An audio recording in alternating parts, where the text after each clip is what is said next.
Hi எல்லாருக்கும் வணக்கம். உங்கள் ஸ்ரீ வெற்றி விநாயகர் ஆட்டோஸ்லேருந்து ஓலாவில் மீட்ரு கவர் அப்புறம் ஸ்விங் ஆர்ம் கவர் வைப்ரேஷன் வரதுக்கு முக்கியமான காரணம் பார்த்தீங்கன்னா இந்த ஒயிட் புஷ் தான். இந்த புஷ் ஒன்று கட்டாக இருக்கும், இல்லாட்டி அது மழுங்கி இருக்கும். அதை ரீப்ளேஸ் பண்ணாலே வைப்ரேஷன்ஸ் மேக்ஸிமம் நம்ம இது பண்ணிடலாம். அதுக்கு பார்த்தீங்கன்னா இந்த புஷ் வாங்கிக்கணும்.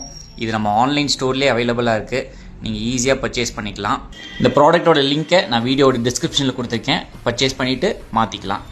அதை எப்படி மாற்றுறதுன்னு ஃபஸ்ட்டு பார்க்கலாம். ஃபர்ஸ்ட் பார்த்தீங்கன்னா ஒரு மைனஸ் இல்லாட்டி ஒரு டெஸ்ட் எடுத்துகிட்டு ஒரு ஜென்டிலாக ஒரு புஷ் கொடுத்தீங்கன்னா போதும், ப்ராடக்ட் வெளியில் வந்துடும். அந்த பின் வெளியில் வந்ததுக்கப்புறம் நம்ம வாங்கின புது பின்னை அதிலேயே வச்சு அந்த ஹோல்ஸில் கரெக்டாக கனெக்ட் பண்ணிங்கன்னா உள்ள ஜென்டிலாக ஒரு புஷ் கொடுத்தீங்கன்னா போதும், உள்ள ஈஸியாக சீட்டிங் ஆயிரும். அதே மாதிரி ஸ்விங் ஆர்ம் கவருக்கும் ஒரு ஜென்டிலாக ஒரு புஷ் கொடுத்தீங்கன்னா போய் சீட் ஆயிரும். ஸ்விங் ஆர்ம் கவர் முக்கியமாக உங்களுக்கு மோட்டர் ஃபேஸ் வயரை ப்ரொடெக்ட் பண்ணுறதுக்காக தான் கொடுத்துருக்காங்க. பின்னெல்லாம் மாற்றிட்டு நீங்கள் அந்த ஹோல்ஸில் கரெக்டாக வச்சுட்டு ஒரு ஜென்டலாக ஒரு டேப் கொடுத்தீங்கன்னா உள்ள நல்லா பாடிக்கு சீட் ஆகிக்கும். கரெக்டாக சீட்டிங் ஆயிடுச்சுன்னா வைப்ரேஷன்ஸ் எதுவும் வராது, நல்ல கிச்சன் லாக் ஆகிக்கும். இந்த மாதிரி மேலும் வீடியோஸ் ப்ராடக்ட்ஸ்க்கு நம்ம பேஜை ஃபாலோ பண்ணிக்கோங்க.